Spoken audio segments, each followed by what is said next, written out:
Mirë se vini në kanalin ton, mos harroni të bëni subscribe dhe të klikoni si përzieles për të marrë njoftimet më të reja. Faleminderit! Mjeku çudit botën, shpëtoni nga infeksionet urinare vetëm me sodë buke. Me siguri se njëherë brenda jetës tuaj keni ndjerë pickime apo të djegura derisa keni urinuar. Kur të shfaqen këto simptoma, atëherë fjala është për një infeksion urinar. Ky problem i shpeshtë, i cili shfaqet kur mikroorganizma të cilat gjenden në traktin urogenital dhe në zorr depërtojnë në fshikëzën e urinës. Më shumë se 90% e infeksioneve urinare shkaktohen nga bakteri E. coli, e cila në mënyrë natyrale gjendet në zorr. Infeksionet të tilla më shpesh prekin femrat sepse bakteret më lehtë futen në fshikëzën e femrave shkaku i gypit më të vogël urinar. Simptomat e infeksionit urinar janë gjithashtu ndjenja e presionit në fshikëzën urinare, të djegura gjatë urinimit, urinë e turbullt dhe temperaturë dhe dhimbje në pjesën e poshtme të stomakut. Soda e bukës është ushqimi i duhur shkaku i përbërësve alkalin.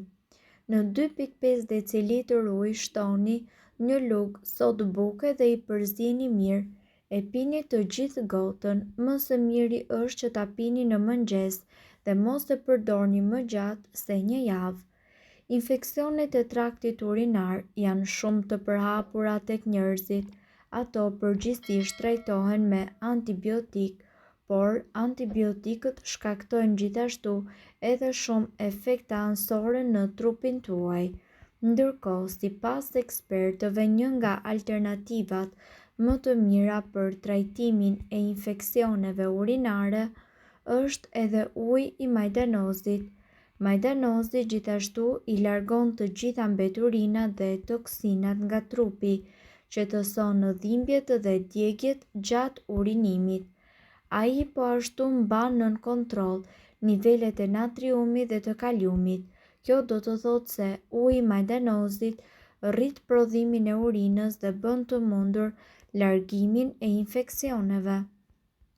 Valojini për disa minuta 4 gota ujë me 4 lugë gjelle majdanoz të freskët të grirë. Lëreni që të ftohet në temperaturën e ambientit dhe konsumoni 4 gota në ditë të këtij uji për të paktën një javë. Gjithashtu, një infeksion i traktit urinar ndodh kur bakteret arrin që të hyjnë në këtë trakt dhe të shumohen aq sa gjendja të degradojë në një infeksion. Mjekët dhe studiuesit pajtohen se bakteria E. coli zakonisht shkakton këto infeksione të traktit urinar, por ndërkohë edhe faktorë të tjerë si llojet e caktuara të problemeve shëndetësore, menopauza dhe një sistem i dobët imunitar mund të konsiderohen si nxitës të infeksioneve urinare. Për fat të keq, pavarësisht metodave të shumta natyrale për të trajtuar këto infeksione, edhe antibiotiku shihet si kura natyrore dhe më kryesore. Megjithatë, para se ju të dëndeni në ilaçe, provoni këto metoda të vërtetuara se janë mjaft efektive, sidomos kundër baktereve të dëmshme. Pini sa më shumë lëngje.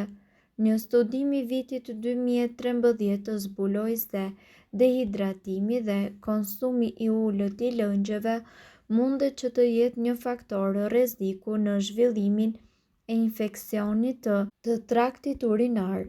Qëndroni të pastër dhe të thatë. Bakteret lulëzojnë në një mjedis të lagësht. Sigurohuni që të keni gjithmonë rroba të pastra dhe të thata. Ndërrohuni pas aktivitetit fizik dhe vishni rroba pambuku në rastet kur keni kruajtje apo ndjeni se diçka nuk shkon. Ndërkohë, ato rrobat e pambukut lejojnë ajrimin e lëkurës dhe mbajtjen e zonës së thatë dhe jo të djersitur. Ndërkohë, xhinset e ngushta ose materiale të tilla si najloni mund të kapin lagështi dhe të lejojnë bakteret të shumohen.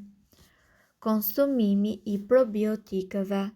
Në qoftë se ju jeni duke pyetur veten se si të shpëtoni nga një infekcion i traktit tuaj urinar brenda 24 orëve, atëherë probiotikët janë çelësi.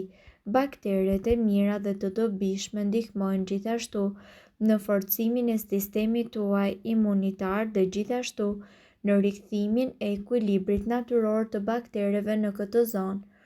Provoni kefirin, kosin dhe gjithashtu lakrat ushi. Provoni edhe lëngun e boronicës. Sipas ekspertëve, lëngu i boronicës përdoret shpesh si një ilaç natyral për infeksionet urinare. Antioksidantët dhe enzimat të cilat gjenden në këtë frut me shumë vlera arrin që të parandalojnë dhe të vrasin bakteret të cilat shumohen në fshikëzën e urinës. Hudhra, një tjetër ilaç kundër infeksioneve, është pikërisht edhe hudhra. Hudhra përmban alicin, e cila është e njohur për vetitë e saj antimikrobike. Ndërkohë, hudhra përmban alicin e njohur në mënyrë të veçantë për fuqinë e saj antibakteriale kundër një game të gjerë të baktereve përfshirë E. coli dhe Candida. Vitamina C gjithashtu mundet që të luajë një rol tepër të rëndësishëm në trajtimin e infeksioneve urinare, sidomos gjatë shtatzanisë. Por si? Vitamina C ka një rol tepër efikas sidomos në trajtimin e infeksioneve dhe gjithashtu e bën urinën më acide, gjë që pengon rritjen e baktereve E. coli dhe gjithashtu rrit sistemin tuaj imunitar. Infeksionet ndodhin kur bakteret hyjnë në rrugët urinare dhe mund të prekin këdo, por në fakt femrat janë më të rrezikuara. Kjo për shkak se uretra femërore, tubi që nxjerr urinën nga fshikëza, është më i shkurtër se ajo mashkullore. Ndërkohë, simptomat mund edhe të shfaqen si një ndjesi djegje gjatë urinimit. Urinimi i shpeshtë, urina e errët ose dhe me erë të fortë dhe ndjenja jo e zbrazjes së plotë të fshikëzës janë disa nga simptomat më të njohura të infeksionit urinar. Pini më tepër lëngje. Urinimi i rregullt mund të ndihmojë në largimin e baktereve nga trakti urinar, duke parandaluar kështu ndonjë infeksion të mundshëm. Kur jeni të dehidratuar dhe nuk urinoni shpesh, terreni për shumimin e baktereve është i përshtatshëm. Për të qëndruar të hidratuar dhe për të plotësuar nevojat tuaja për lëngje, është mirë që të pini sa më shumë ujë gjatë ditës. Merrni gjithashtu lëng boronice pa sheqer. Konsumimi i lëngut të boronicës dhe mbi të gjitha pa sheqer është një nga kurat më të njohura për luftimin e infeksioneve urinare. Ju gjithashtu mund edhe të merrni atë në formë kapsule. Boronicat e kuqe funksionojnë duke ndihmuar në parandalimin e ngjitjes së baktereve në traktin tuaj urinar. Ruani higjienën tuaj. Parandalimi i infeksioneve urinare fillon me praktikimin e disa zakoneve të mira të higjienës. Së pari, është e rëndësishme që të mos e mbani urinën tuaj për një kohë të gjatë, pasi kjo mund të çojë në grumbullime të baktereve duke çuar më pas në infeksion. Mirë po duhet të dini, informacionet në këtë video kanë për qëllim të plotësojnë dhe të mos zëvendësojnë këshillat e mjekut tuaj dhe nuk kanë për qëllim të mbulojnë të gjitha përdorimet e mundshme, masat paraprake, ndërveprimet ose efektet negative. Informacionet në këtë video mund të mos i përshtaten rrethanave tuaja shëndetësore, prandaj para përdorimit konsultohuni me mjekun tuaj. Nëse doni të dëgjoni video tona që ne postojmë çdo ditë, kliko subscribe. Ju ftojmë gjithashtu të bëni like në video tona nëse i keni dëgjuar dhe pëlqyer ato. Faleminderit që e pat videon ton. Shpërndajeni këtë video në profilin tuaj në mënyrë që të informohen edhe shokët tuaj. Faleminderit!